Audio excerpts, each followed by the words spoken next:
Have you ever noticed how, as the years pass, some people seem to quietly drift away?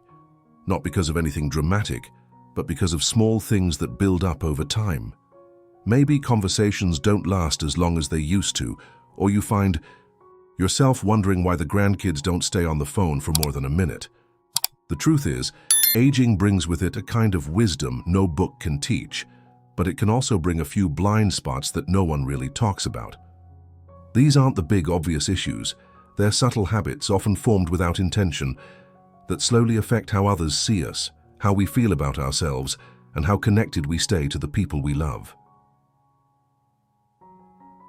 If you're over 70 or care for someone who is, this message is for you.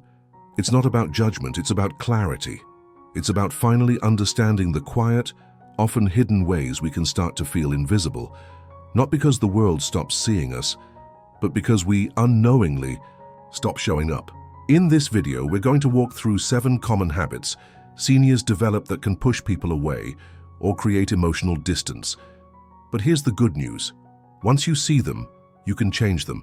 And those small changes, they can open doors to deeper respect, stronger relationships, and a renewed sense of purpose. If any of this feels familiar, stay with me.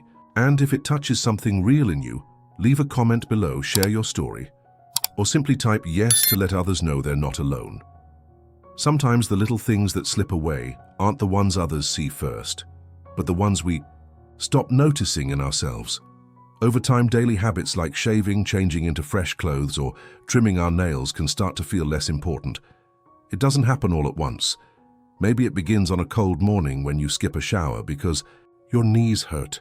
Or maybe one day you forget to put on clean clothes before heading to the pharmacy, thinking no one will notice. But these small decisions, repeated enough, become patterns, and patterns shape perception, both how others perceive us and how we see ourselves. I remember meeting a man named Bill at a senior center. He was sharp, funny, and always had a historical fact ready to share. But over time, I noticed that fewer people sat next to him at lunch.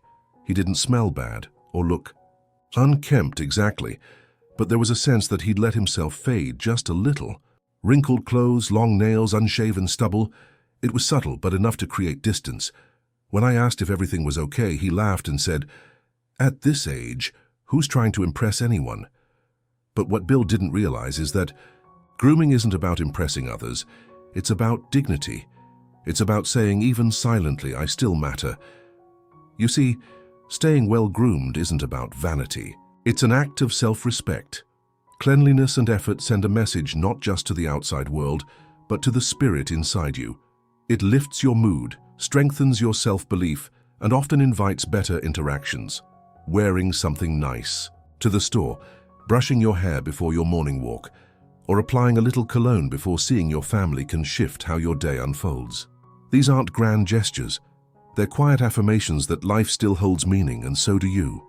There comes a time in life when our bodies begin to speak louder than we want them to, and it's natural to want to share what we're going through. But if we're not careful, our conversations can start to sound like medical charts instead of meaningful exchanges. I once sat with a woman named Helen at a community garden event.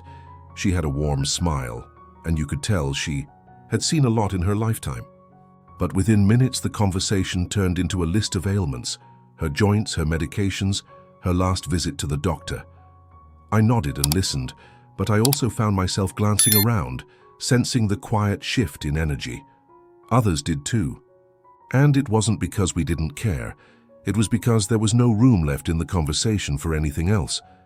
The truth is, talking about health is part of life after 70, and it should be.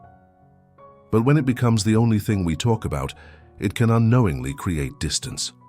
People want to connect with the whole you, your memories, your humor, your wisdom, not just your symptoms. When you give space for other parts of yourself to shine through, it invites others in. Think of it like this. Your health may be a chapter in your story, but it's not the whole book. Instead of beginning every visit or phone call with what hurts, try asking your friend about their day. Bring up a song you used to love, a recipe you miss cooking, or a TV show that made you laugh.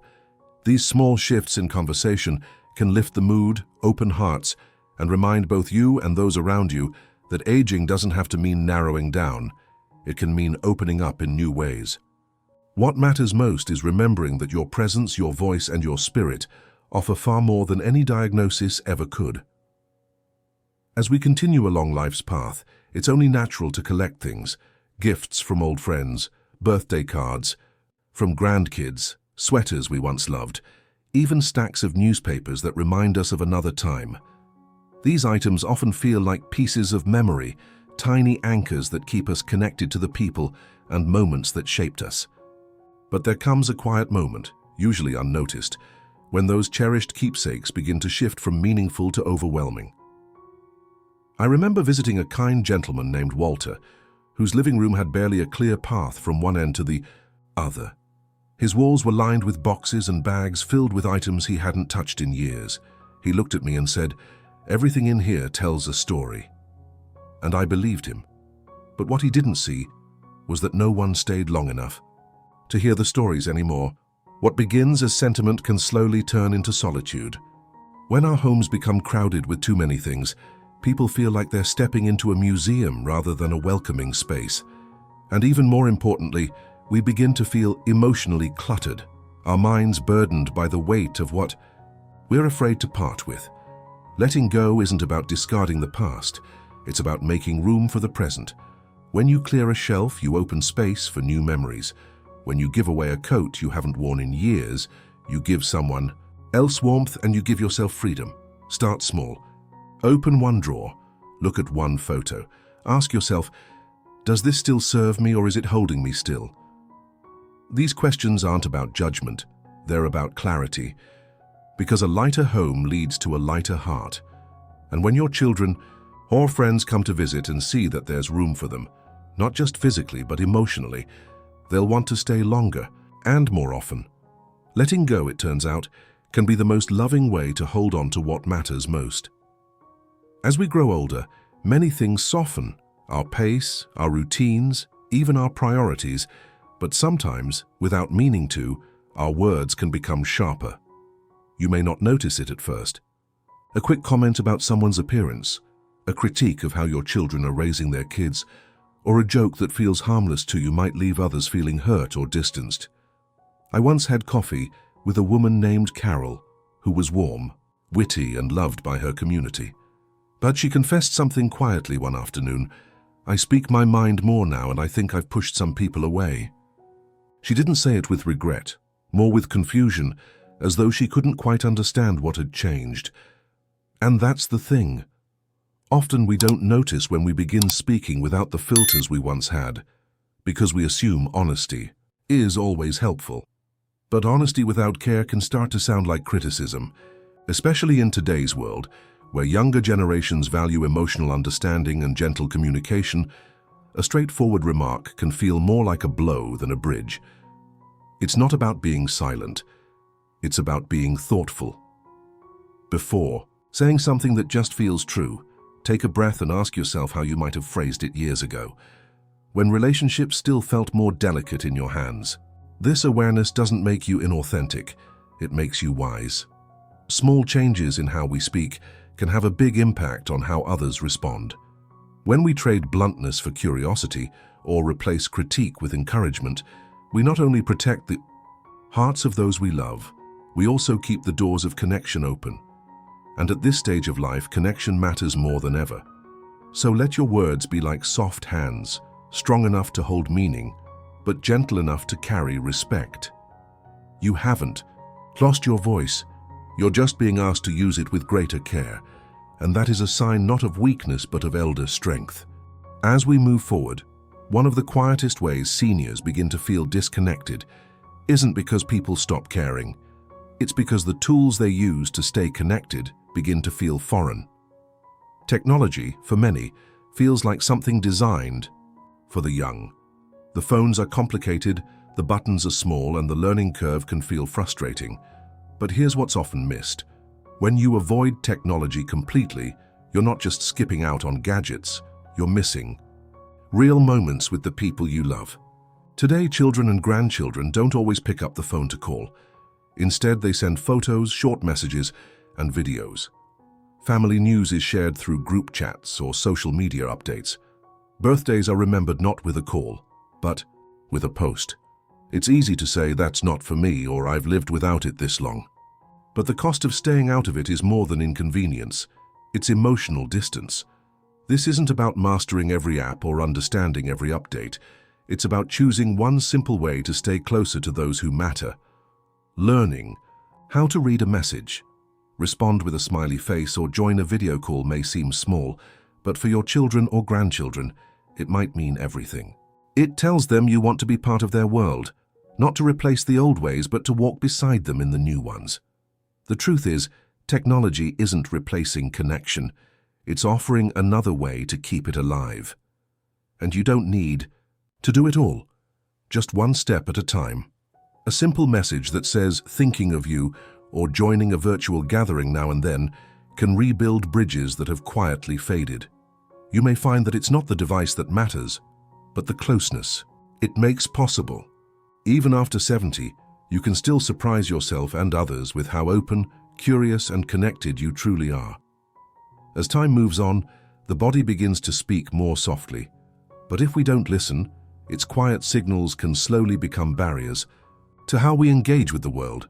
It's not just about stiff joints or slower steps. It's the way we carry ourselves, often without realizing that posture and movement say so much about how we feel, both to ourselves and to others. When the backgrounds, when the head tilts down, when walking becomes a shuffle rather than a stride. These small physical habits don't just affect how we move, they affect how we're seen, how we interact, and even how we think. Over time, they send subtle messages to family, to neighbors, even to strangers, that we're becoming fragile, that maybe we're not as strong or as sharp as we once were. And when those messages are repeated through body language every day, people begin to treat us differently, often with good intentions, but not always in ways that feel respectful. Yet here's something important to remember. How you carry yourself is still within your control. You don't have to be an athlete or spend hours exercising. Sometimes it starts with standing just a little taller when you greet someone, or pausing for a few minutes each morning to stretch your back, roll your shoulders, and take a few deep breaths to wake up your muscles. These small efforts build over time. They support your balance, your confidence, and your presence. And most of all, they help protect something essential in aging gracefully: your independence. The body might not move like it did in your 30s, but it can still move with intention, with care, and with quiet strength. Every step you take with steadiness tells the world you're still engaged, still alive in the moment, still choosing to show up. And that, perhaps more than anything, is what keeps you connected not only to others, but also to your own sense of dignity. As we reach a certain age, it's easy to fall into the rhythm of taking life more seriously. After all, we've faced enough loss, responsibility, and change to know that life isn't always light-hearted. But in that quiet shift towards solemnity, something valuable can begin to fade. The ability to laugh, to tease gently, to find joy in simple silliness. And, without realizing it, the absence of humor becomes its own kind of weight, not just for us, but for those around us. Grandchildren may feel like they have to behave a certain way. Friends may tiptoe around heavy topics. Even day-to-day moments lose their color when there's no space for lightness. Yet humor isn't about pretending everything is fine. It's about remembering that even amidst challenges, we're still allowed to smile. We're still allowed to enjoy. When you hold on to a playful spirit, you don't erase your wisdom. You enhance it. You show others, especially the younger ones, that aging doesn't mean becoming dull or distant. It means knowing what matters while still making space for joy. A quiet chuckle, a corny joke, a moment of shared laughter over spilled coffee. These things build connection faster than any lecture or life lesson. And the beauty is, humor doesn't require energy you don't have or time you can't spare. It's already there inside you. It just needs permission to come forward again. So let your tone be warm. Let your eyes light up when something is funny.